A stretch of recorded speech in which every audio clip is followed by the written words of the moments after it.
Welcome to Standing for Truth. My name is Donny B, and I am your host for this next session in our 2022 Defending Genesis Conference. I also have Matt with me as co-host to help me gather some questions for this important program. This is day 4, session 7, and the topic is Darwin's frauds, blunders, and forgeries. It is a privilege to once again have Dr. Jerry Bergman here with me. This is Dr. Bergman's 4th time here on Standing for Truth. His previous presentations are linked in the description box. I have a couple of his, what I would say to be must-read books here. The 3 Pillars of Evolution, Demolished, and of course, the last show that we did specifically on C.S. Lewis, Anti-Darwinist. You'll be able to find links to those books in the description box as well. Now, before we get into the presentation, I do want to give my guest here a proper introduction. Dr. Jerry Bergman has taught biology, genetics, chemistry, biochemistry, anthropology, geology, and microbiology for over 40 years at several colleges and universities, including Bowling Green State University, Medical College of Ohio, where he was a research associate in experimental pathology, and the University of Toledo. He is a graduate of the Medical College of Ohio, Wayne State University in Detroit, the University of Toledo, and Bowling Green State University. He has over 1,300 publications in 12 languages and 40 books and monographs. His books and textbooks that include chapters that he authored are in over 1,500 college libraries and 27 countries. So far, over 80,000 copies of the 40 books and monographs that he has authored or co-authored are in print. So again, it is a privilege to have Dr. Bergman here to speak at our 2022 Defending Genesis Conference.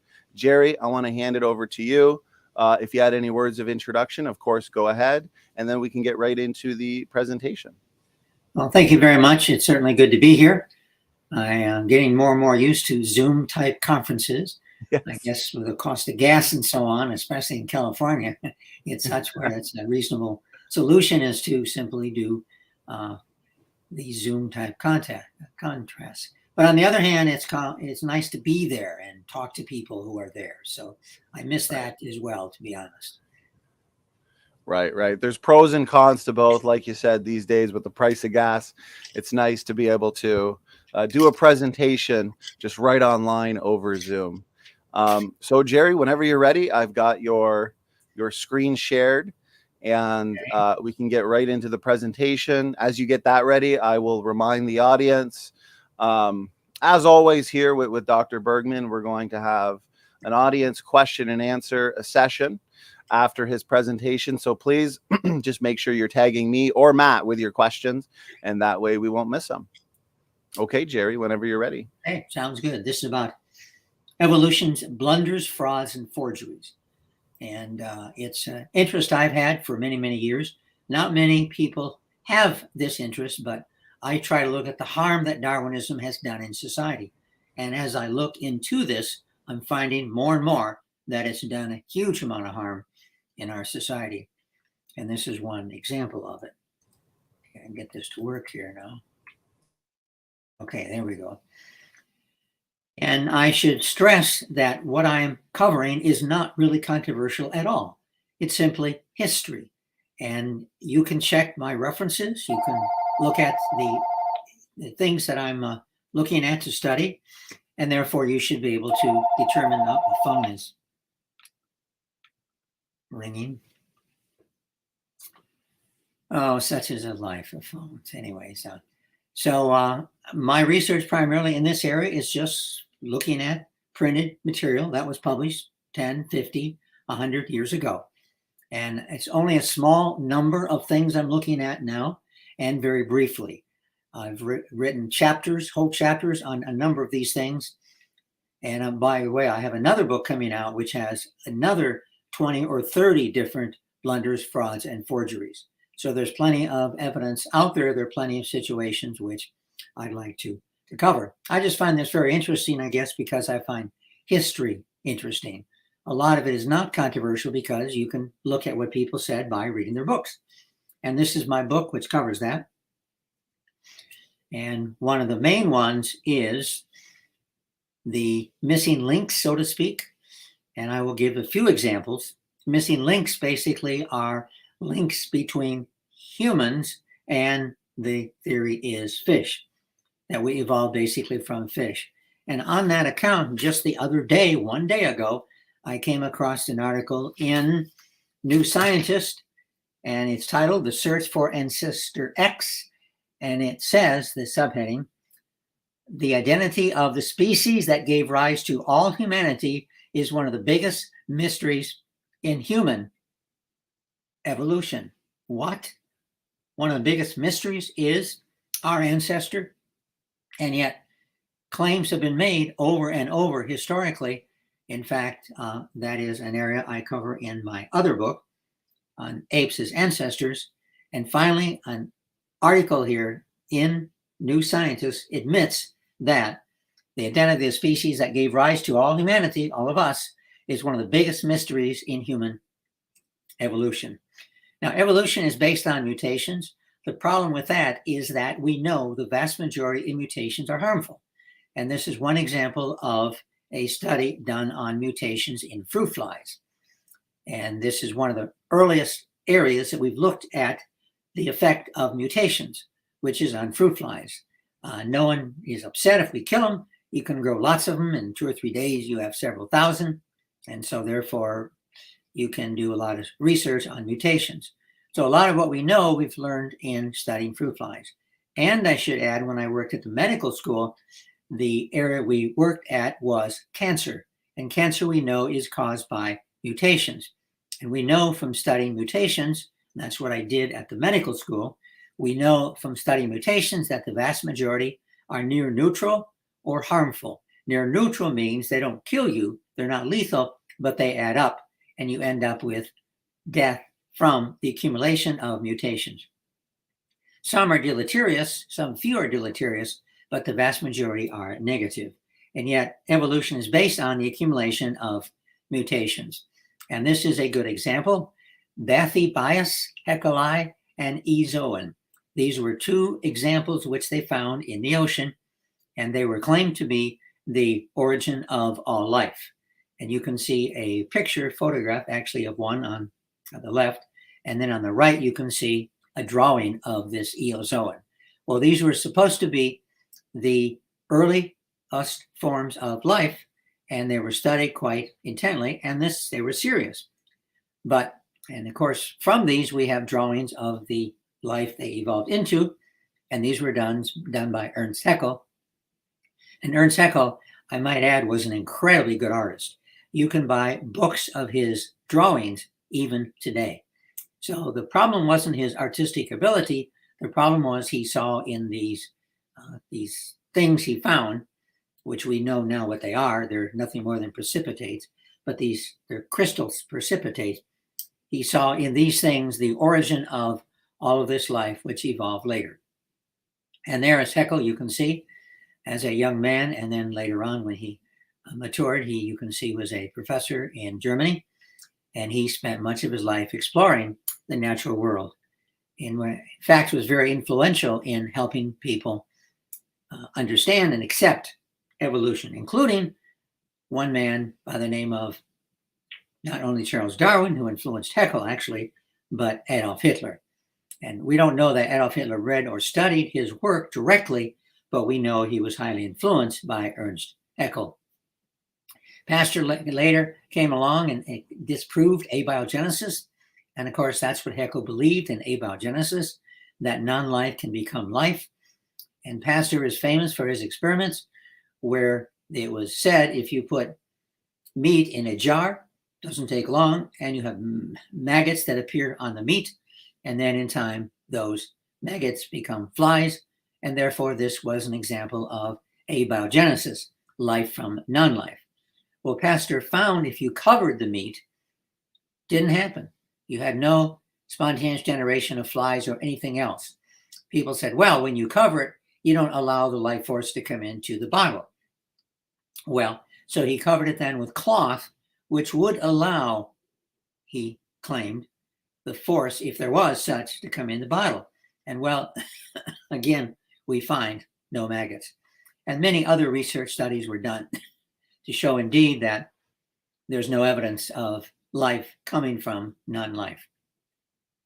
Well, Bethybius now was believed to be, as I mentioned, at one time the source of all organic life. It was a link between inorganic and organic. And eventually it was found to be mineral formations or precipitates. And here's an example. You have a solution, you add another solution, and then you have a precipitate, which comes out of solution and forms, in this case, at the bottom of the beaker. And that's what he found these were. Well, another more interesting case is Hesperopithecus. Hesperopithecus was an ape man based on a tooth. They found one tooth, and from that tooth, you can see the picture on the screen here, was the man they drew, who was the man where that tooth was from. And you can see the details they produced. The artist produced, by the way, well-known artist did these drawings. And you can see behind him are horses and camels and other creatures. And not only Hesperopithecus, man was there, but his wife was behind him. You've got to have a couple there. And here then is the tooth which they used to develop the idea of Hesperopithecus. And they found it was the tooth of a peccary, a pig, an extinct pig. Now you might say, well, that's silly. How in the world would they not know the difference? Well, actually, the teeth of pigs are pretty close to the teeth of humans. And therefore, it's not quite as stupid as you might assume. And so they had good reason, they felt, to draw the ape man from only a few teeth. The other side, though, is that you probably need more than teeth, realizing that humans have teeth which do look like other creatures, and therefore you really need a lot more than teeth to determine that indeed you have a missing link. But of course, what they were looking for was a human link between man and the apes, and therefore they believe they saw it as a result of this. Well, this is an article you can see in Science magazine, and they are touting the finding of Hesperopithecus. And I should add that Science magazine is the most prestigious, the leading magazine of science in the entire world.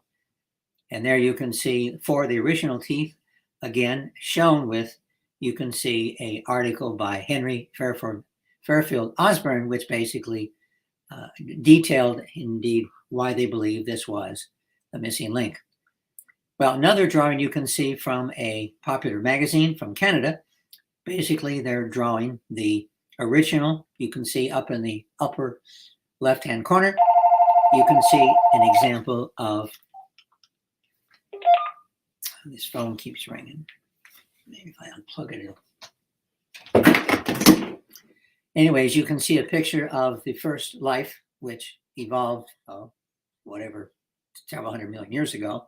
And you can see the progression from the first life to the apex, which was man. And interestingly, they listed as one of the link a kangaroo. Number 19 was a kangaroo. And so you can see how this is based on a lot of guesses. And of course, they have no evidence of the missing links, the links between these, but what they are showing is all animals which exist today. Peccary, there's a peccary, in case you're curious as to what they look like. It's a large pig. It is a pig family, but on the other hand, it's a very different looking pig. And there you can see a better picture of a peccary. They're still around today, by the way. Another attempt to prove evolution was, the belief was for about a century that inferior individuals, such as Negroes, they believed, now today we see this as absolutely ludicrous, but back then it was really why they believed that Negroes were inferior to humans and that apes evolved into Negroes, which evolved into whites. And Darwin himself said very clearly that the Negroes would be in between apes and modern humans. And he felt that the inferior races, like the Negroes and the Australian people, Australian Aborigines, would eventually become extinct. Therefore, he said the gap between apes and humans would become wider. But for now, they're filled in the middle by this race of people. And the belief is that since Negroes were closer to apes than modern non-Negroid people were, therefore you can breed, they were expecting, a Negro and an ape.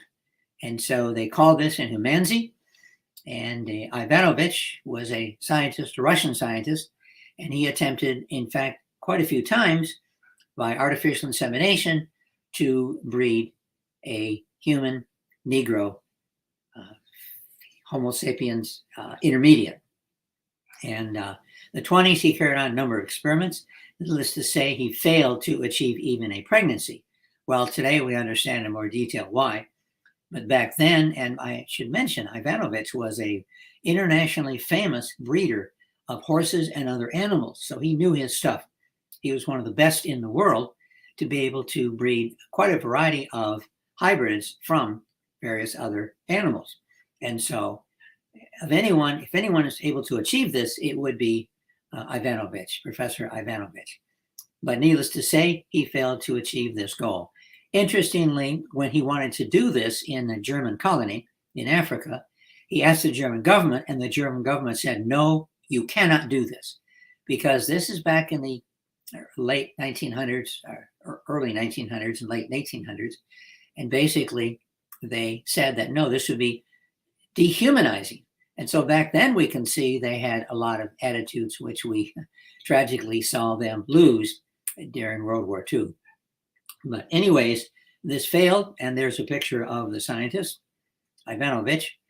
And just in case readers are not familiar with the differences, I have a picture of a human and an ape. And as you can see, there were enormous differences between the two. But nonetheless, that was the theory for about a century. And Darwin accepted that, as well as many others, although they were wise enough not to specify the specific ape. But on the other hand, this was the idea. And they really literally felt this would be the future, because we could breed ape humans, and these could be used for soldiers in the army. And if they were killed, there'd be less concern. And this is a picture of Stalin with one of these ape humans, which they were hoping to breed. And then these were pictures from Haeckel's book. Now you can see just by the pictures, we have clearly a chimp. This is in the German language, a chimp, a gorilla, an orangutan, and then a Negro. And you can see just by this picture what they are trying to say. And notice the drawings were distorted to some degree to make the orangutan look more like the Negro, which word I object to using, but on the other hand, this was used back then, and so I need to help readers and listeners understand how racist indeed they were. And this is a drawing found in a textbook by a University of Michigan professor, and you can see there's a female gorilla and then a female Hottentot. And it's interesting that these were both horrible distortions. Gorillas don't look like the picture, and female Hottentots don't look like the picture they drew. But they're drawing to help readers by looking at these pictures, which either they're somewhat similar. And I should mention, these pictures were in textbooks for years, and they convinced a lot of people that indeed certain races today are related to gorillas. Pithecanthropus alice is another example. And this was again by Haeckel, who basically was the great German apostle of Darwinism. Yeah, so that's what he was called. And he believed that man evolved from the apes and postulated as an antecedent form a creature physically halfway between the two. And there we go. So these drawings were made on the basis of a belief that out there somewhere is Pithecanthropus alice. And of course, they never found it, but nonetheless, these drawings are interesting. When you look at them, you can see the distortion of what they were trying to do. And this P. alice eventually diversified into 12 different species of humans that Haeckel believed made up the human races. And here's another picture of Pithecanthropus alus, and it's interesting how different they look. When you're drawing something based on a belief, you can see the artist puts a lot of his ideas into the drawing. And this is a good example of a hypothetical missing link, which indeed he hypothesized did exist. And this, by the way, this idea inspired a number of paleoanthropologists to go to Africa to look for the bones to support this missing link. And there I can show you the two pictures together. What a difference. And of course, this is a problem when you draw pictures based on a belief. Facial angle theory was another idea which was widely believed for many years. The idea is we can measure the angle of the face of creatures, and from this angle we can determine how evolved they were. And this is a good example of that. You can see they start out with fish, which have almost a horizontal angle, the facial angle, all the way up to humans, which have almost a vertical angle.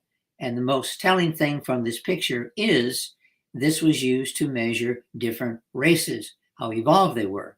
And you can see this picture shows the modern Caucasian human, and then you can see 3 less evolved humans were less evolved, judging by the facial angle. And again, this idea turned out to be foolish, but it was believed for a long time. Another picture, there's a lot of pictures I have which show the same idea. Hitler used this in order to measure his perception of inferior races in Nazi Germany. Well, his scientists used it. And here's another example where you see 11, 10, 9, 8, 7, 6, and 5. So you can see these are different races which they hypothesized were inferior based on this facial angle idea. And then this led to the modern evolutionary progression. And we can see this parade is one of the most commonly pictured illustrations of evolution everywhere. There are thousands of examples of these. You see them everywhere. And this parade, although it's now realized, in fact, well, it was realized when it was drawn, that it's not true. It's false. That we don't have any of these missing links. We have basically the two extremes. We have modern man, and then we also have apes, and we really have virtually nothing in between. Another example, again by Haeckel. By the way, he was really a well-known, very important evolutionist. So he provided us with a lot of examples of forgeries. And this is an illustration of what he called the embryo biogenic law, where he said that creatures began looking very similar in the earliest stages, and as time goes on, they look different and different. And you can see the pictures at the top look pretty similar. In the middle, they look less similar, and at the bottom, they look far less similar. And so this picture was used, this idea was used in textbooks in high schools and colleges for about a century, and it was seen as central evidence of evolution. The problem is many. One is these so-called pharyngeal grooves are not slits as he said they were, and they don't have a respiratory function. They're not gills or pre-gills. They're not gill slits as they were called. They're basically pouches which develop into other structures later on in the life of the embryo. And the human embryo doesn't have a tail. This was commonly taught for many years. You can see somewhat what looks like a tail in the embryos, and this was taught as the precursor of the tail. And since humans had this, quote, tail, as did monkeys and other creatures, therefore this was seen as evidence for evolution. Well, what this is the first thing that develops in an organism is the nervous system. The nervous system has to coordinate all the other body parts. And so the brain develops first, which is obvious in this illustration, and then the spinal cord develops as well, very early in the development of the embryo. And you can see the brain and the spinal column, which is what the end of the tail is, the end of the spinal column. You can see that these indeed are very large, well, because they have to develop first. in order to have to coordinate, of course, the rest of the development. And a whole book written on this by Nick Hopwood, which I highly recommend, does an excellent job. It's about 500 pages, 8.5 by 11, but he really effectively demonstrates that this indeed was a set of frauds. And he named the book Haeckel's Embryos, which documents this. Now, today we know that at the beginning, yeah, there's similarities, but in between, which was Haeckel's first stage, they are already very, very dissimilar. And so they don't start out similar and become, as time goes on, more and more dissimilar. They start out fairly similar and then become fairly rapidly more dissimilar as time goes on. In fact, actually, you can see that the actual appearance is in the drawings shown here. And so indeed, Haeckel's drawings were very, very distorted. And back to the pictures I showed you that Haeckel drew, we can see that the problem was not his artistic lack. He was an incredibly good artist. He therefore clearly forged these drawings, and that's why we recognize them today as forgery. He was confronted with this fact, by the way, during his day, and he basically said, well, yeah, I forged them a little bit, but hey, it's a good point. If I have to forge drawings, which gets the idea across, the end result is good because I help people accept the fact of evolution. And now we can see Haeckel's fake drawings cut from his pictures. And then we can see photographs taken of the real embryos. And we can see, we're not talking about minor differences. We're talking about major forgery. And this illustrates this quite well. These drawings, by the way, were taken on the photographs from an electron microscope and other microscopic evaluations.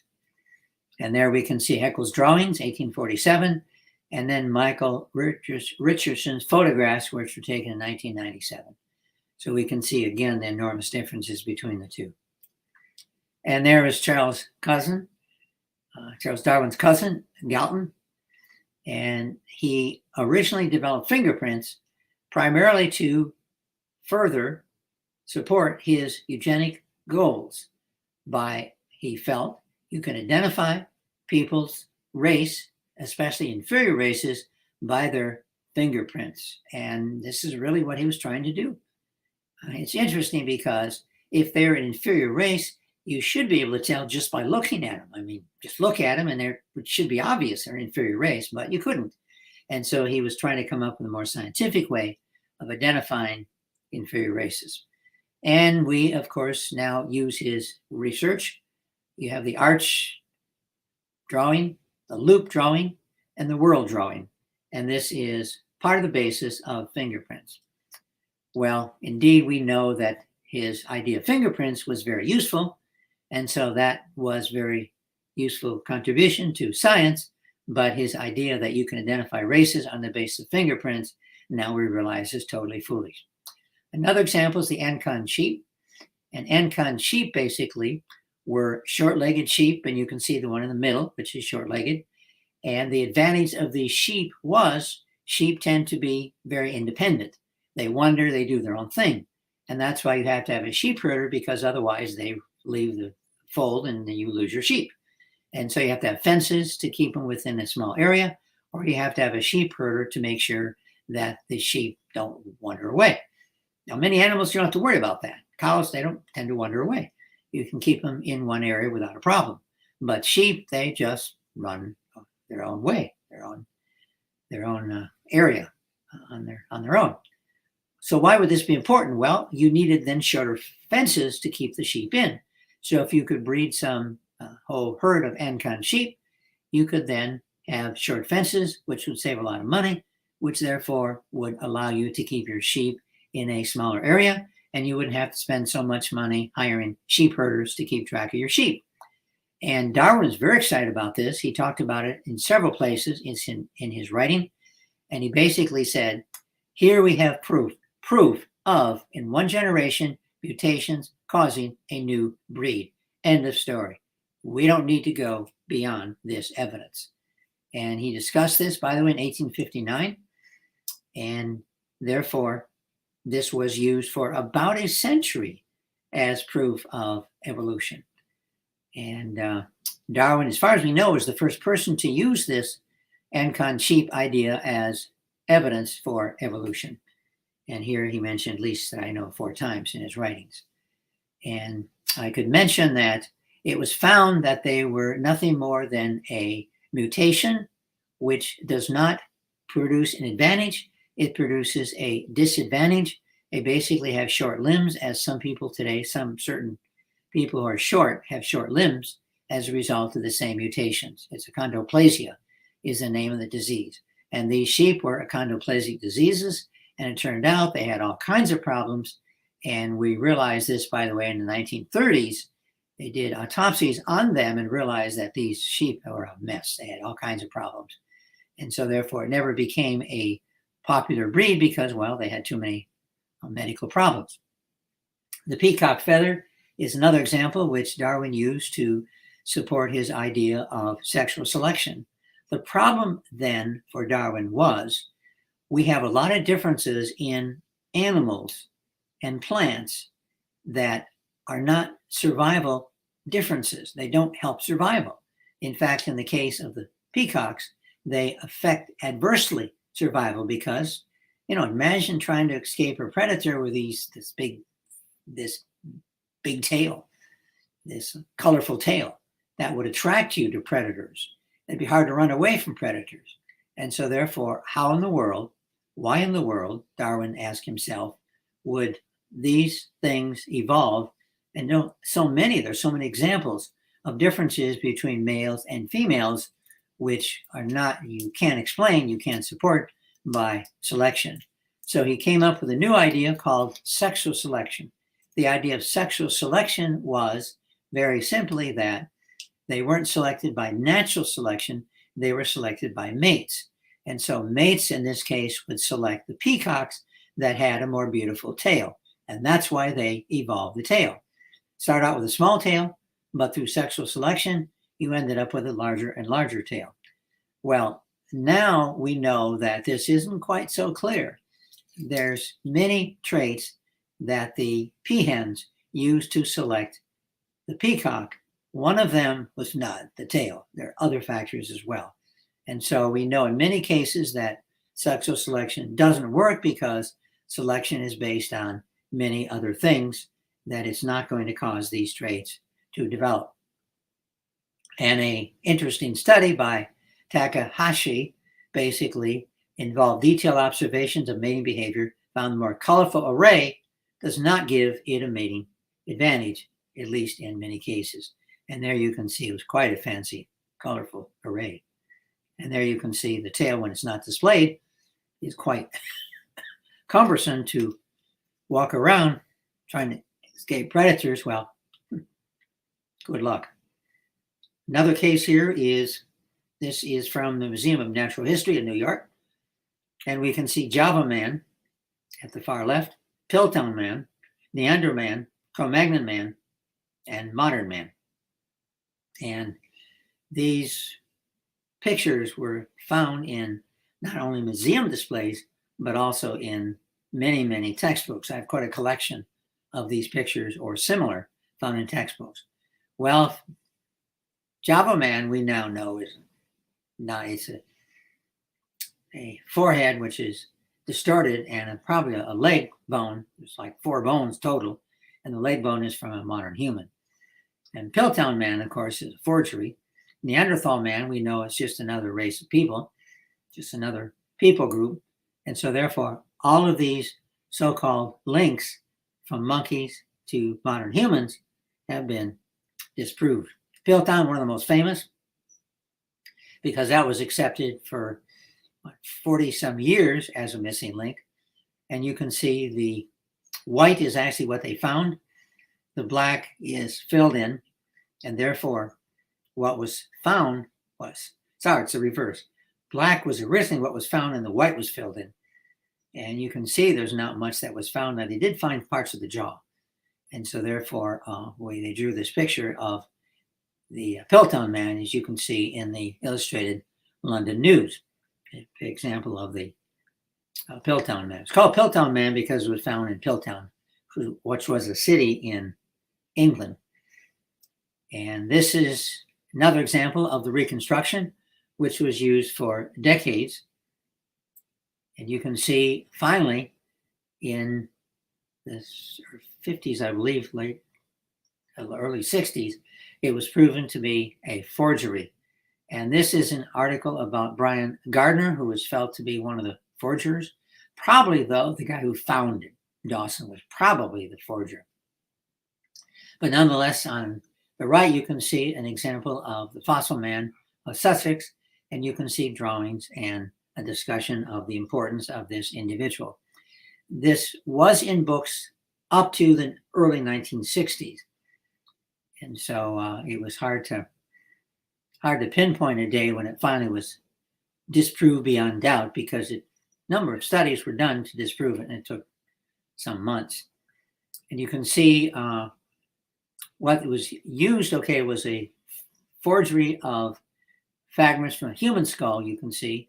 And then you can see fragments were plaster, where white was plaster and the dark was, as I said, the original skull. And part of the chimpanzee skull was obtained from a chimpanzee, they think, which was from a zoo. And these were assembled together in such a way to where they looked like they belonged together. And one problem right away they should have noticed was where they're found. They were found in this area here. They were digging 2, 3, 4, 5 feet down, and they found the bones. The problem is that every year it rains, probably 2 or 3, 4 times a year, and fossils do not preserve well at all in a wet environment. And therefore, most fossils that are found in the dry area of Africa, which has been dry for centuries. And also they're typically found in rock, which protects them, or in areas where they can be protected from the elements. And so there's no way that bones would last for as long as they claim they did in this environment of soil, which is probably constantly wet. So they're not going to last. Java man, we mentioned that earlier. And you can see the skull they found and the leg bones. The leg bones they think were from a human, and the skull bones, there's some debate about where they're from, but they're not from the original construction of Java man. There's disagreement as to where they're from. But Java man, you can see from the pictures here, was seen as a missing link, and the evidence was pretty difficult. Now we realize, because we've looked into more detail. That's the problems here. And here's a picture from a textbook, and you can see the ancestors. They show a Rec 8 man of Java, Neanderthal man, a Negroid man, and then Nebraska man, and then modern man finally. And so you can see how these same illustrations were used for decades. Here's some of the Piltdown fossils they found. There is the jaw. I should remove that other picture, the first one. It's not very accurate. But anyways, you can see those are actually what they found. Part of the jaw, and you can see part of the skull. The occipital part looks like, and then some of the skull parts. Confucius Cernus, which was a name made up, of course. And this was a find touted as a missing link in National Geographic, and you can see a picture of what they found. And this was unearthed in China.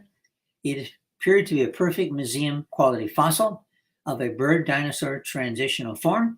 And so now we finally had proof, they felt, of the transition from dinosaurs into birds. And that's, of course, the common explanation of where birds came from. They evolved from dinosaurs. And then as they looked more carefully into this, and this didn't take too long to realize it was a forgery, when they looked more carefully, they realized that it was several parts were assembled together, actually not even very well assembled. The bottom layer was a shell backing, which was placed dozens of separate pieces of rock and bone they used to assemble the forgery. And there we go. That's an example. And this was featured in National Geographic, and they touted it as an important link between dinosaurs and modern birds. And this wasn't that long ago, and it was like months after this article appeared where they found indeed it was not what they thought it was a forgery. But actually, there are several researchers who knew it was a forgery before it appeared in the National Geographic. And there you can see the two front pages in the article in National Geographic, and it's titled Feathers for T-Rex. And so this was basically seen as a true missing link in the complex chain that connects dinosaurs and birds. Well, they're too excited, too anxious, and that's why they ended up with this picture. And there is another example. Lots of these. And another picture, I should say. And this right here, they've identified now where the different parts came from. And this drawing done by Chris Rowe, who did a lot of the work on this, showed the top half was from a primitive bird, and then the bottom parts here were from a tiny dinosaur. The problem with fraud in science today is, according to one researcher, a serious and deeply rooted problem. It's especially a problem when you're looking at evolution because you have so many people looking for evidence for evolution that, well, here seems to be evidence. And it's easy to fool people who are incredulous, and really who want to be fooled. They want to believe. They want to believe that indeed this is finally evidence between, in this case, a dinosaur and a bird. And this belief there causes them to not look fully objectively at the evidence. And it's one study found researchers' propensity for self-delusion is strong, especially when examining ideas and data that impinge on their core belief structure. And therefore, we see what we want to see. And this is nowhere more evident than in the highly emotional field of evolution. Okay, how do we deal with this? Read. If you know a little bit about evolution, it's pretty acceptable. Believe it. Usually the way that you refute these naive beliefs that many of us, including me, had, is to read. And therefore, as you read more, you realize there are problems with so many of these claims that exist. And a good idea is natural selection. Natural selection is true, but it can only prune what exists. So what it does is reduces de-evolution. It doesn't cause evolution upwards from apes to modern man, but it reduces de-evolution. And we know that it's quite clear from my research on cancer at the medical school that that's the function that natural selection has. And the problem is neither Darwin nor anyone else has come up with a mechanism that produces significant levels of new variety required to move from bacteria to people. And that is a major problem. We need to have a mechanism which allows bacteria to evolve into people, and we don't have that. Darwin didn't. He admitted he didn't, and we don't have that today. And therefore, all efforts to prove evolution from molecules to man are a problem. Other reasons for fraud in science: money, tenure. Many people at the medical school where I was at, they're not really employed by the medical school. They get a grant. They're at the medical school because that grant pays for their salary and pays for their research. Well, if the research doesn't come up, doesn't work out right, what do? That grant's not renewed. And so, hey, if you're close to a discovery, which could be important, you might fudge the data slightly, looks better, and then the grant's renewed, and you'll have another 2 or 3 years of employment. And then hopefully you'll find more evidence that will prove what you're trying to. But on the other hand, it's really easy to stretch the truth to get the money for good reason because, hey, you need a job, you got a family, you don't want to move. A friend of mine was a professor at the medical school, and his grant was not renewed. And he lost his job, and he ended up having a problem. He took him 2 years, but he finally found another job doing research. But on the other hand, it was really traumatic. It was really difficult. He didn't have tenure. Many of these researchers don't. And so therefore, if you don't get your grant renewed, good luck. So Darwinists maintain the upper hand because They basically take an aggressive approach against unbelievers, which they consider those who reject evolution as unbelievers, and they ridicule us, they mark down grades, they deny tenure, they sack us if we manage to get a staff position. And so that is a problem. But at any rate, this is only a small chunk of the history of fraud and forgery in evolution. Well, Dr. Bergman, thank you so much for another incredibly informative and thorough presentation. Again, I do want to recommend just a few of your books to the audience, because one thing about your books, Jerry, is they are incredibly thorough. This is another really good one, Fossil Forensics, where you go over just about every so-called line of evidence for evolution, including the fossil record, the so-called whale series, and actually a few of those are going to comprise the Q&A. So before I directly ask you any of those questions, I do want to hand it to my co-host Matt. Matt, I know you really enjoyed this presentation as well, brother. Did anything kind of particularly stand out to you? Any comments you want to make?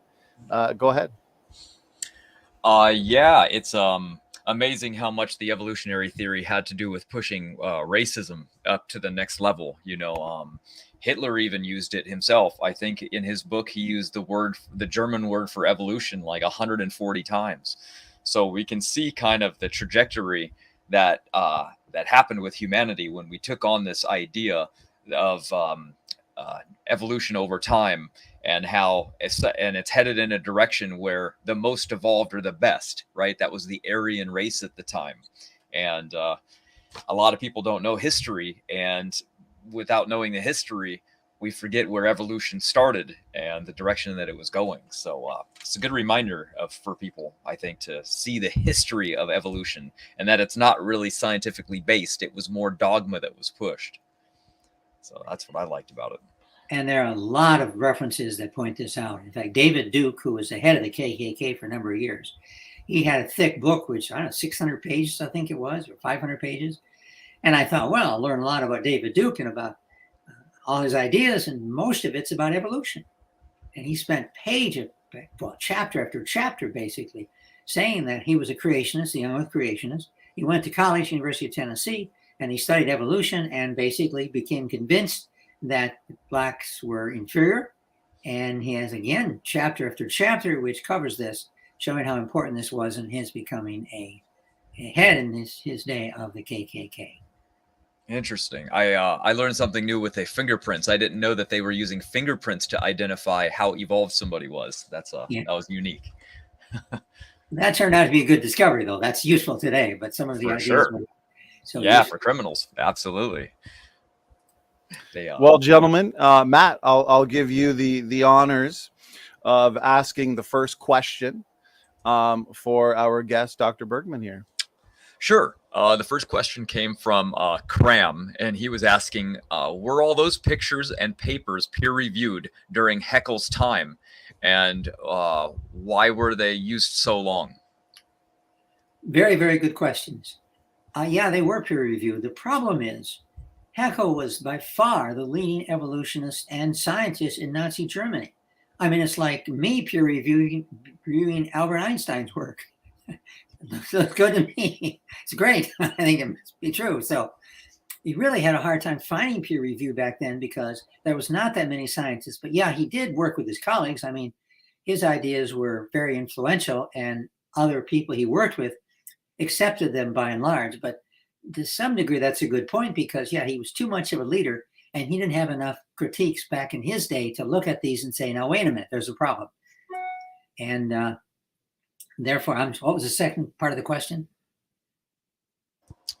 It's up on the screen right here. It is, why were they used for so long, and were they peer-reviewed? Oh, they were used for so long because they supported the belief back then. And so therefore, the problem is when you prove an idea wrong, you're going against the scientific establishment. And again, as I've had a number of scientists tell me, hey, yeah, we distort things every now and then, but the purpose is good. We're helping people understand the fact of evolution, and that is the end game, and that's important. And so therefore the means do justify the ends.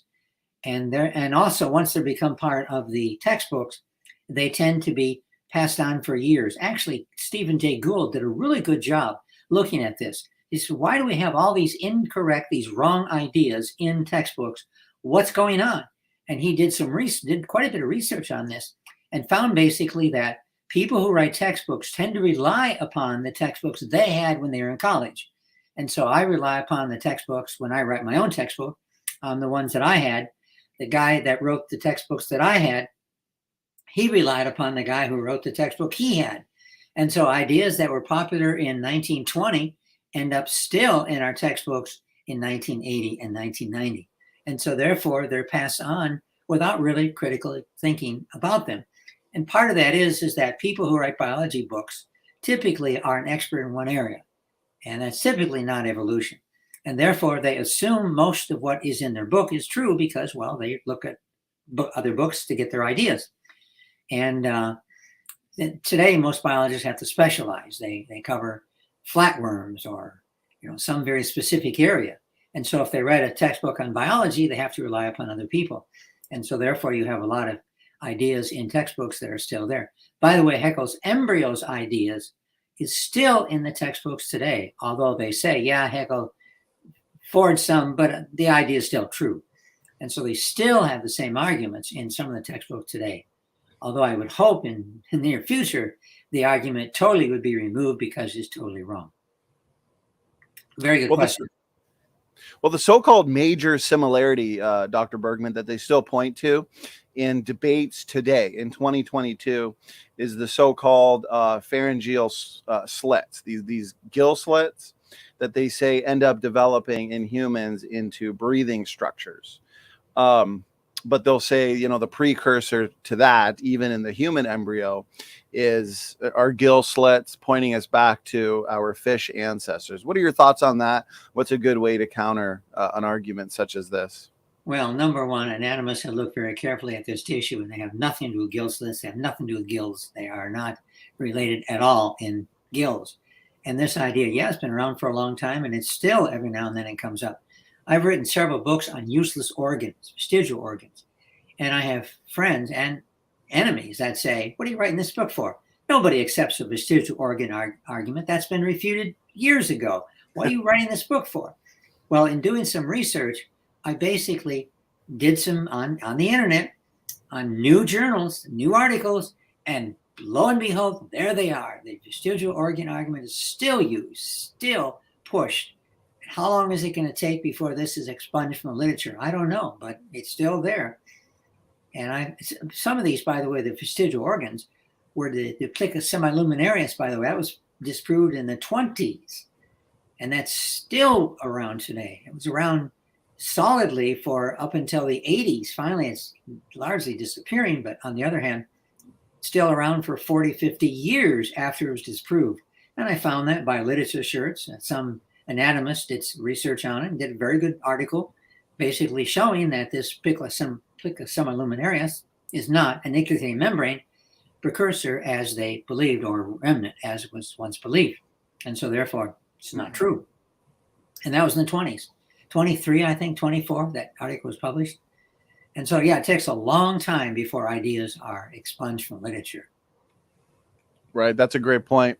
What the evolutionists are saying now, Jerry, is, well, okay, there used to be 140 plus so-called useless organs and structures, but they may have function now, but they'll argue that it's simply because they've altered their function or they've co-opted a new function. So I've found, and I'm wondering if you found the same thing, they've actually revised the old definition of what a vestigial organ was. Yeah, that's true. I've come across that. That's true. They do. And that's what they claim. But on the other hand, when you examine the beliefs, they still, like the nictitating membrane, did not evolve into a Plicus semiluminarius. There's no evidence of its evolution. So they claim, yeah, they still have a function, but it's not the function they believe they once had.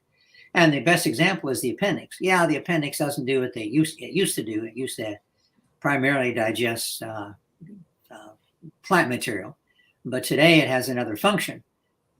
Yeah, but that's still a distortion of what they used to believe it did. And yeah, we know it has another function, but it didn't have the function they believed in the past. There's no evidence that the appendix, its function was primarily to develop, to break down and digest certain plant material. So right. Great point. True. Great point. It's very similar to, and maybe you can speak a little bit on this, Jerry, the whole junk DNA paradigm, where the evolutionary community wants and still basically does assume that the vast majority of the genome represents evolutionary leftovers, genomic fossils, viral fossils. So it seems like it's now the vestigial organ argument being applied to the genome. If you could speak on that a little bit, Dr. Bergman. Yeah, that's a common claim. That, but as time goes on, we're finding more and more. Now, several years ago, it was estimated 80% of these so-called useless genes were not useless. They had a function. And so again, they tend to argue, well, they had a different function in the past. But of course, that's conjecture. It's hard to demonstrate that. And it's true that some of the genome probably does not have any function. It's probably dead genes, as they say. But on the other hand, we're not talking about 90-some% or 80 or 50 or even 20, maybe 5% has no function. And so the argument as a whole has been largely demolished, even though there are probably some examples of part of the genome which doesn't have a function or doesn't today have a function. But of course, if that's the case, then that is not evolution, that's de-evolution, going the wrong way. Genes are becoming useless as a result of deterioration of the genome. And so that's probably true. So, right, that's a great point. It's devolution, not evolution. It's not forward evolution. And you talked a bit about at the beginning of your presentation, Jerry, about mutations being, the so-called engine for evolutionary change. But you demonstrated that mutations, for the most part, are degrading, disease-causing, and deleterious. So isn't this more of a problem now for evolutionary theory? If most of the genome is junk, that means even more of these mutations are degrading to genetic functionality and the health of organisms over time. Yeah, that's true. That's a good point. And when I speak on this at churches and schools, I point out that without a doubt, the vast majority of the genome has a function and it's useful. And the vast majority of mutations are problematic. And I point this out, and in fact, at university in Indiana, Wesleyan University in Indiana, I pointed this out to some of the people there, and they just look at you. And there's really no doubt, there's no question that the vast majority of mutations are harmful or near neutral, in the long run, thus harmful. And I mentioned, well, what's the other source for new genetic variety? And when I mentioned this at Indiana Wesleyan University, they looked at me, and yet, as far as I know, they're still teaching Darwinian evolution, even though they can't really respond to the problem I've raised. Now, some will say, well, we haven't figured out yet, but we'll figure out what the source of new genetic information is. But we'll figure it out, but it's not. It's right, not mutations. And you mentioned that just now that the majority of them are nearly neutral or effectively neutral. So it's funny because I've found engaging evolutionists, including PhD evolutionary biologists, Dr. Bergman, that they'll say, well, sure, there are mutations that are degenerative, but natural selection will remove those from the equation. But isn't that the whole point of these deleterious mutations being nearly neutral? It's the fact that selection can't see them. They're invisible to selection. And so they are not removed. Yeah, that's a good point. Near neutral doesn't mean they're not a problem. They just aren't an individual problem. They add up. In fact, we know aging is caused by the accumulation of near neutral mutations. And as we get older, they add up. And as we get older, we therefore end up with gray hair and wrinkles. They don't see as well as we used to, and so on. That's because the near neutral mutations are adding up, and eventually, when they add up to a certain point, then we end up, of course, dying. And that is what causes death, basically, is accumulation of near neutral mutations. If we could slow that mutation rate down, then, of course, we would live longer and live healthier. if we are exposed to certain things that cause a problem, like, for example, smoking or drinking or spending too much time in the sun, they cause aging because they cause mutations. Tobacco smoke causes mutations. The carcinogens in tobacco, it causes the problem because it causes mutations. Back when I was at the medical school, in order to research cancer, you have to have mice that have cancer. Well, mice generally don't have cancer. And therefore, you have to give them cancer. And you give them cancer by putting on their, we use breast cancer, we did skin cancer and breast cancer research. But you put NNK, which is a tobacco carcinogen, on that area of the body. And as a result, they end up developing cancer. And so therefore, we know from many other examples that cigarette smoking causes cancer as a result of mutations because they cause mutations. That's a great point, Dr. Bergman. Before I move on to the next question, Matt, anything you want to add to that, brother? That's my favorite subject. I'll just more be quiet. I love the talk about aging and senescent cells building up. What he was talking about in our lifetime, our body can't get rid of them. They add up. Literally everything you can point to, every cancer that they've literally traced to a mutation so far, what they thought before wasn't a mutation. It was just a product of the random environment. But now they're realizing, wait a minute, those carcinogens are actually causing the mutation, which is causing the cancer. And therefore, even dogs are getting the same type of cancer that humans are when they do the same things and live in the same places. So can't run from that one. Good point. So you wrote on this one recently, Dr. Bergman. I like to stay up on the article series that you put out on your website, which again is linked in the description box for people to check out. So this has to do again with mutations, but more specifically beneficial mutations, or so-called. And so the question is, did the Lenski research project with E. coli bacteria, I think they're now up to like 70,000 generations, maybe even more than that, demonstrate examples of mutations that add true novelty and complexity? Well, that's debatable whether they add true novelty. One would not dogmatically state that every single mutation that ever exists in the whole world is negative. You know, there's certainly, every now and then I make a mistake, rarely, but make a mistake that's positive. And most all the mistakes I've made in my life are not positive, but maybe I'll, the illustration is I'll put a decimal point in the wrong place in a check and I'll end up earning more money than I deserve. So that it does happen, but it's rare. And therefore, certainly there are mutations that can add information, but they're very, very rare. The Lenski experiment, which of course he's published books and several papers on that. But from my recollection, as far as I know, what happened is that you had loss mutation, which basically allowed another mechanism to be utilized. It's like you have a backup and then you destroy the main gene in front, and that allows the backup to express itself. And so I understand that in the Lenski experiment, and you're looking at a lot of generations, and we can see that basically it conforms to what creationists say, that by indeed you're not adding at least significant amounts of new novelty. What you have is still bacteria. You have bacteria, and I think they try to get bacteria to subsist on some other medium. And you have generally in bacteria, as well as many organisms, enough variety where it will switch over to being able to live off some other medium. And that's part of from my understanding, that's part of the built-in system which they have. It's like people, if we can't eat certain foods, we don't like them for some reason, and we're in an environment where all we have is that food, then we can adjust to, often, not always, but we can adjust to utilizing that food. And so what they found is really not earth-shattering. They haven't found that you have true novelty and at least significant levels of novelty.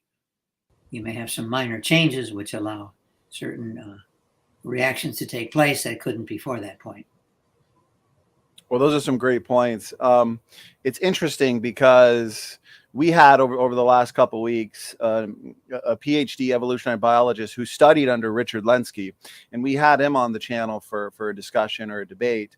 And when it comes to this citrate utilization that they like to look to in terms of Lenski's E. coli bacteria, he did actually admit that this gene for citrate utilization could have already been present in the E. coli, and therefore all we're getting and all that was observed was E. coli expressing a gene that was already present, but maybe turned off. Now it's being expressed under different conditions. So, when it comes to this problem of deleterious mutation accumulation, as you're pointing out, Dr. Bergman, one or two rare so-called beneficial mutations isn't really going to counterbalance the damage that's being done in all places throughout the genome.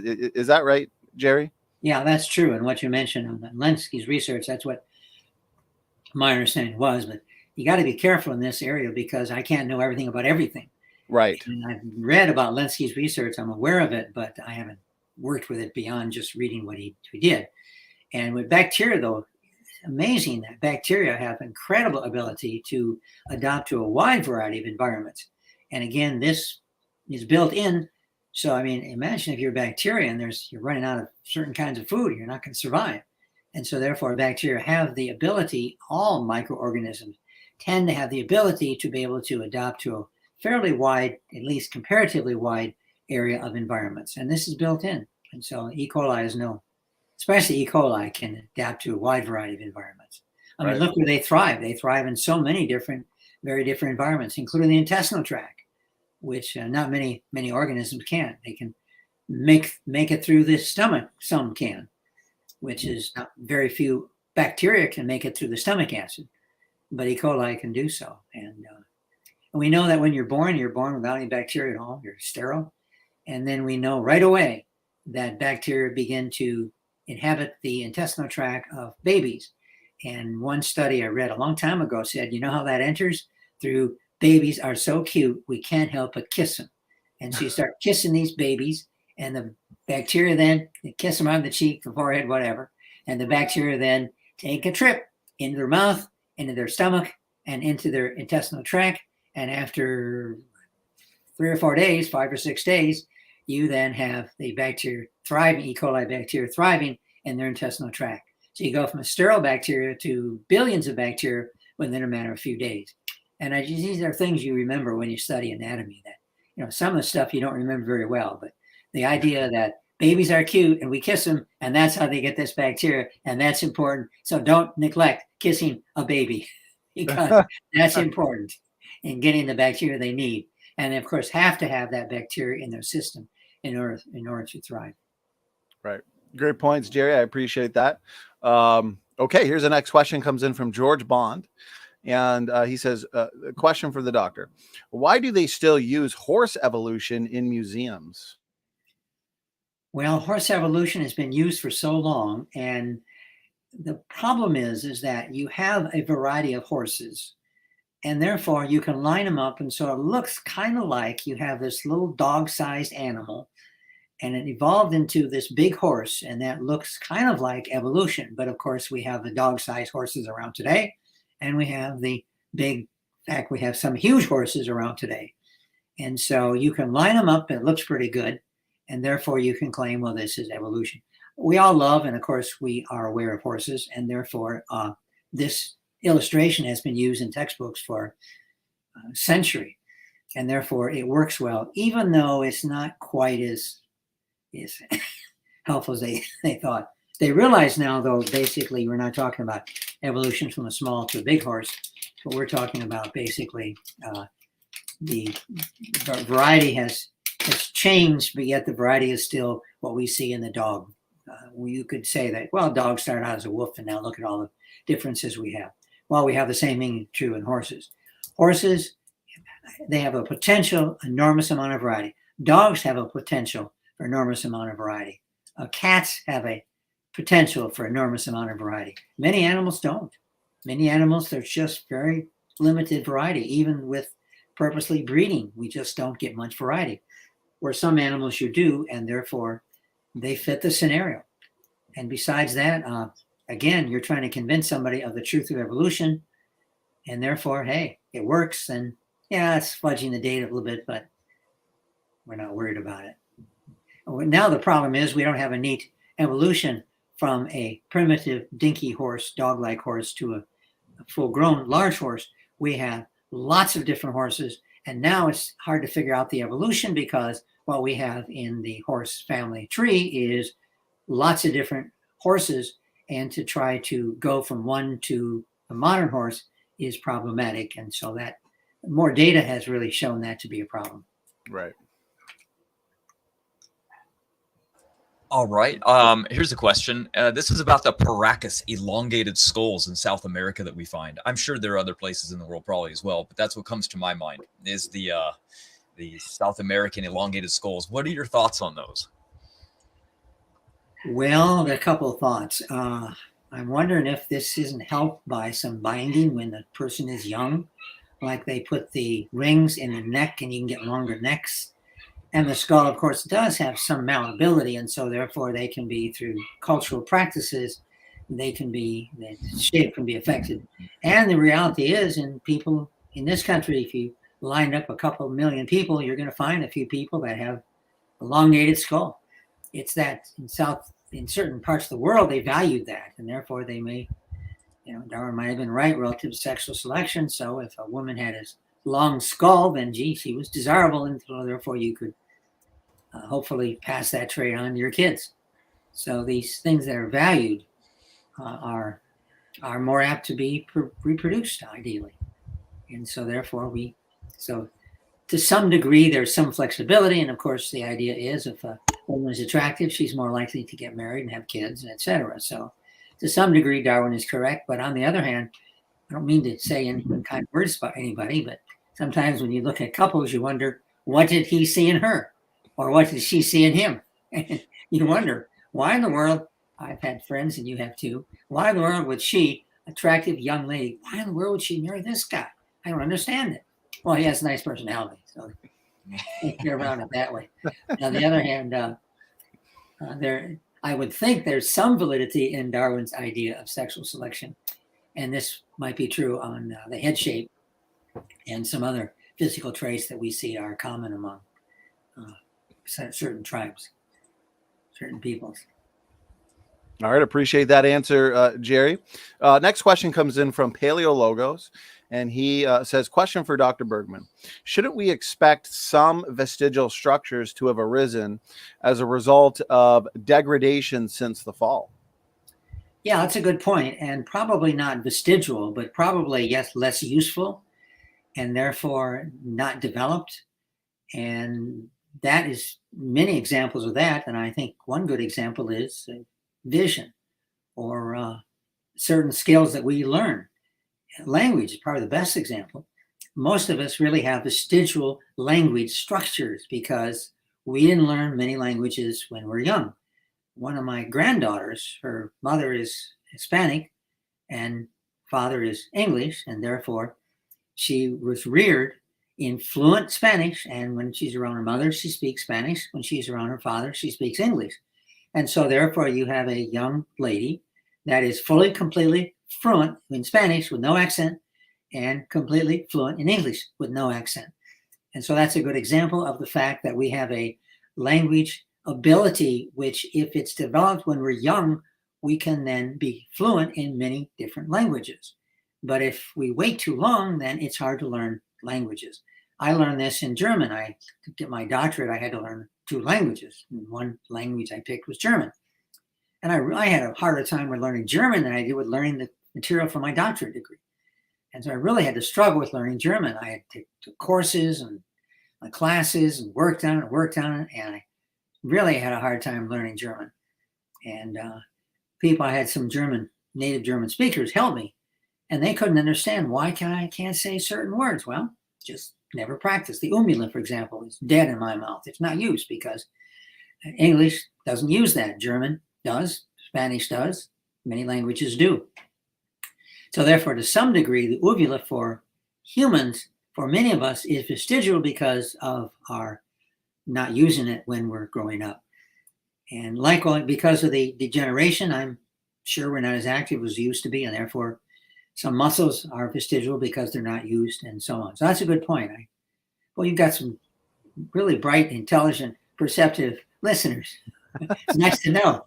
Sometimes I don't get that when I do a show. I wonder what's wrong with the listeners, but so far all the questioners are really good. So you must be proud of the quality of your listeners. Well, we're doing our best to train them, Dr. Bergman, and Okay. it's a blessing having, highly knowledgeable individuals like yourself on the show to help us out. Matt, I know you wanted to add something to that too. Go ahead, brother. Yeah, the Australian Aboriginals are actually a great answer to that question as well, because we see that the wisdom teeth are now not being produced when they're born in the next generation after modern diet is introduced to them, because their jaws are shrinking in size, their teeth aren't fitting in their mouth, and what's happening is the children are being born without the production of any wisdom teeth. So now wisdom teeth are being considered vestigial elements of the human body, even though they serve a function when your teeth fit in your mouth. When they no longer do fit, they are actually now being considered vestigial. So it's a perfect example of how fast something like that can actually happen. Oh, good point. All right. Appreciate that input there, Matt. Okay. Next question comes in from Taylor K. We got a lot of questions, Jerry. You're a fan favorite. So Taylor asks, what are all of the unproven changes that a dinosaur must have gone through to become a bird? Example, feathers, hollow bones, beaks. Oh, that's a really good question. One of my favorites is the lung system. The lung system of birds is very, very different than the lung system of dinosaurs. A totally different system. And not only the lung system, but the heart is designed very differently. And of course, the hollow bones and beaks and feathers and so on are the more obvious ones. But there are many examples besides these three. In fact, in so many ways, birds are a whole different creature. Well, that's pretty obvious looking at them than our dinosaurs. And so the reason they select dinosaurs as the ancestor of birds is, do you have a better choice? I mean, all the life that's around there, if you're trying to hypothesize where birds evolved from, really, do you have a better choice? So they take the best choice they can find, and that is dinosaurs, which is a bad choice, but it's the best choice they can find. The early example, I was talking about attractiveness, and I have asked this to people, and some women who married guys that you just would not think they would be attracted to. And they said, well, there's only so many guys out there, and I can't be too fussy, and therefore it's just he's the best choice of the choices I had. And therefore, yeah, he's has things that he's not good at, but on the other hand, of the choices I had, he was the best choice. And so therefore, he's a good man, he's a good husband, but on the other hand, you're right. It's just what can a girl do? There's just not that many good choices. There's not that many good men out there, especially, by the way, I should add, after World War II, when 20 million young men in Germany lost their lives during the war. So many of the women, they didn't have a choice because there wasn't many men around, and so they married Americans. And this is an area of interest of mine because I know quite a few German girls, women who married German guys. And when I was younger, I knew. And I asked him, why would you marry an American? He was the enemy. And this one woman told me, yeah, that's what my mother said. These guys, Americans come there and bomb most of our cities, kill most of our people, destroy us. And now my daughter's going to marry one? How could you marry an American? They're the enemy. And she said very simply, what choice do I have? I mean, it's not like there's a lot of German guys walking around my age that are marriageable. So I don't have much choice. And by the way, this one woman I'm referring to, she said he was a good man. And my mother didn't agree with me at all in marrying this American guy and leaving Germany. But on the other hand, it was at that point, I just had no choice. But on the other hand, I moved to America and they was well accepted. And I had a good husband, I had a good marriage, so I don't regret it for a day. But on the other hand, when I was in Germany, well, I'll tell you, I had people who wanted to hang me. You're marrying one of these bad Americans? And same was true on the other side, of course. Some German girls married Russians. And so they married the enemy. And by the way, in Japan, China, the same thing. I know a number of girls in Japan who married Americans because so many Americans, so many Japanese men were murdered or killed. So anyway, so when you look at the best example, the best possible example, dinosaur. A bad example, but the best among the choices. Great points. Very interesting points. I guess there wasn't a huge variety in terms of selection immediately after creation and also after the flood either, where you've got 8 people repopulating the earth, which actually brings a question to mind. I'm curious as to your thoughts. We constantly get challenged by the critics by saying, biblical creation can't be true because you've got Adam and Eve at creation, 2 people. And then after the flood, you have 8 people, Noah, his wife, and, their sons and wives, of course. So they'll say there's an inbreeding problem. And because of this, that population would have been driven to extinction. What's a good way to respond to that, Jerry? Well, the mutational load we know is increasing. And back then with Adam and Eve, and of course for several 100 years, even 1,000 years, mutational load isn't going to be that large. And so therefore, marriage between relatives was common and it wasn't a problem because the mutational load was very small. And of course, going back, the main question, who did Adam and Eve's children marry? Who did Abel marry? Or the other children? Probably, the Bible doesn't say much about Adam and Eve's children, but other sources, and there are a number of other sources which claim they had 15, 16, 17 children. And so the age of these could be quite different. And so their son may go out to land, several hundred miles away and meet his sister, who he's never seen in 20 years or 10 years or 5 years. And he know, this is my sister. I know it's my sister, but on the other hand, it's a stranger. And so therefore you didn't have the issue which we have in families where you have a brother and sister that are a year, 2, 3 years apart.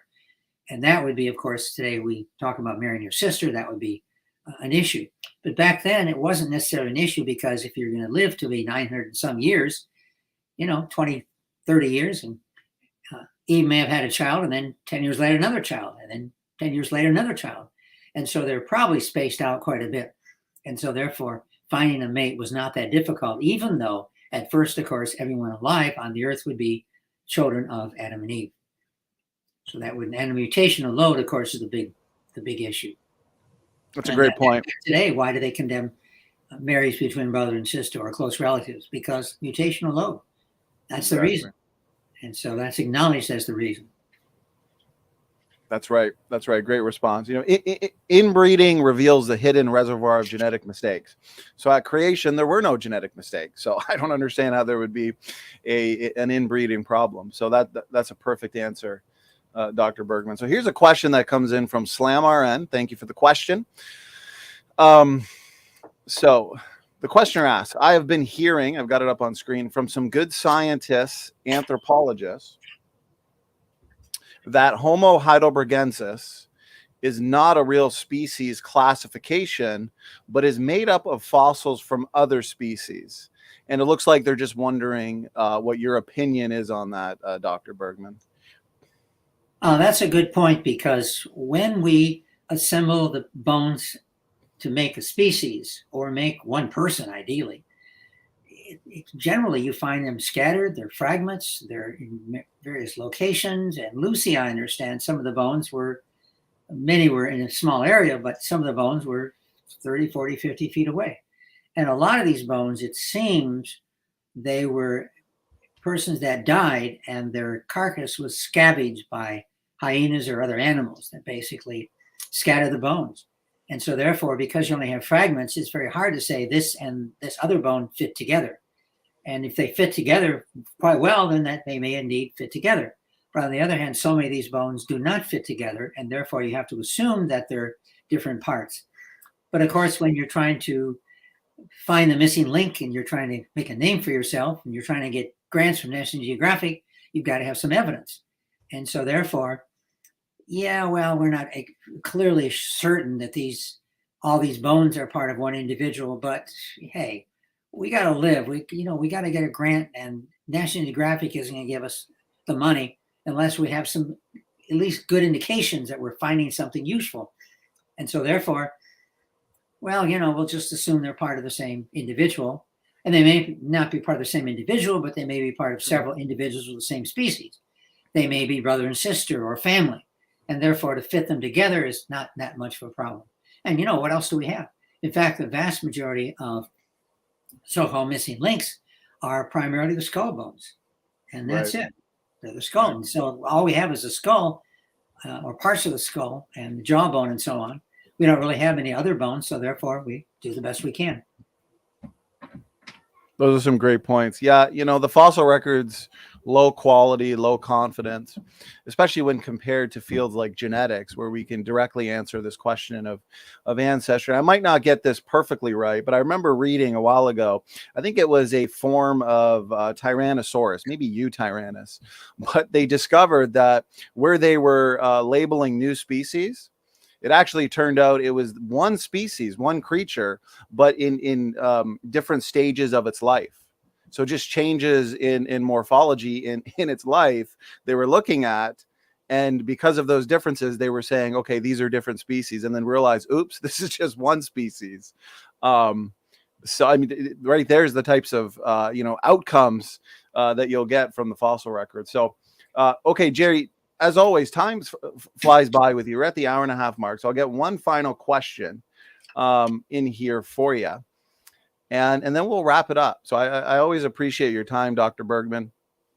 And I know you've written on this one as well. As a matter of fact, you and I spoke on this, I think, a few shows ago. And so the question is the so-called chromosome 2 fusion, and Matt, you and I know the evolutionists like to bring this one up frequently these days. Hey, puppy. Yeah, he's a visitor. He's wants to. Yeah. I hope he's a young Earth creationist. If not, he'll be converted after this presentation. Yeah, he's a young puppy. We can get him to answer this question if you'd like. So so anyways, I've got it up on screen. It has to do with the chromosome 2 fusion. And to I guess lay out some context, I would say this is a blunder too, because the evolutionists, weren't really expecting humans to have 46 chromosomes. The great apes have 48. And so, they hypothesize a possible chromosome 2 fusion that evolutionists are still holding up as good evidence for human evolution. What are your thoughts on that, Dr. Bergman? Yeah, that's another good example of a blunder, because you expect in the fusion, you expect to find 2 centromeres and a telomere at each end, plus a fusion point where you have the 2 telomeres that fused. And you don't find that. You don't find 2 centromeres, and you don't find what you need. Now, there's some genes that are similar to a telomere, pronounced different ways, by the way. I like telomere because the word telescope is tele, which is what we're looking at. But anyways, the 2 telomeres in the center, you find a couple of genes which indicate that, but by and large, what they found is a couple base pairs, I should say. What they have found basically is there's actually genes in this area that there's supposed to be telomeres.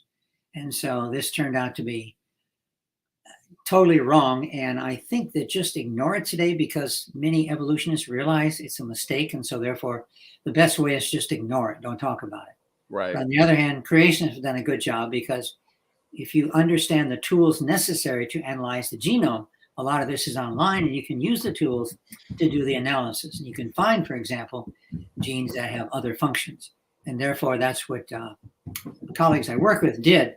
They now analyze very carefully this fusion point where it's supposed to have fused at, as well as the centromeres, and found there's just no evidence for it. It's just simply untrue. Amen. Well said. As you put it, we've got another blunder here. They don't really like to talk about it. I think it was Dr. Ken Miller, who's an evolutionist, who said if there was no fusion, there was no evolution. That's how confident he is in it. Well, sorry to say, there was no fusion, so I guess there was no evolution. I like to say you don't get highly functional genes by slamming together 2 chromosomes. And, that so-called fusion site, as you're pointed out, and Dr. Tompkins has done great work on, looks to be an active promoter inside that DDX11L2 gene. So great response, Jerry. Time always flies by with you. Matt, thank you for joining as co-host. To the audience, thank you so much for so many great questions. And Jerry, I want to kind of hand it over to you if you had any final words, final thoughts. And thanks again for being willing to come on the show and give us so much great information. Yeah, just a final thought, and that is, some people, when I talk about this, they say, well, it doesn't matter. I mean, if we evolved or God created us, I mean, in the end, we have the same thing. But indeed does matter. And I'll give you a good example. I'm involved in a Methodist church, and they're going through a split now. And we had a local pastor who did a really good job trying to analyze what the whole split was about. And the whole split basically is about the fact that so many of the Methodist pastors, and especially the hierarchy in the church, does not accept the creation of Adam and Eve. They accept evolution. And so at its core, the problem is the split, which is causing the split. At its core, the problem is Genesis valid? Is the Bible valid? And the problem is evolution, because if evolution is true, the Bible's not valid, not the infallible word of God. If evolution is not true, then that impediment is not there to get in the way of accepting the Bible as God's word. Before, of course, Darwin, it was almost universally accepted the Bible as God's word. In fact, some years after Darwin. But as evolution infiltrated the seminaries, especially the Methodist seminaries, as evolution infiltrated the seminaries, what happened was it was widely accepted. Therefore, the Bible could not be infallible, because the Bible talks about our origin is from Adam and Eve, not from some ape ancestor. And therefore, this idea of evolution is the foundation of what we see now going on in the split in the Methodist Church, as well as other churches are going through the same thing. The Methodist Church is more severe for a number of reasons. But anyways, that's an issue which is totally unnecessary. And I'm wondering, why doesn't somebody get into those seminaries and help them understand? Just bring this new magazine, which I just got 2 days ago. Bring that magazine and read them, what they found. So Amen. It's not hidden. It's there. It's there. You just have to look for it. And therefore, somebody needs to go into the seminary and say, hey, this is what the facts say. But of course, they're not doing that. So, Amen.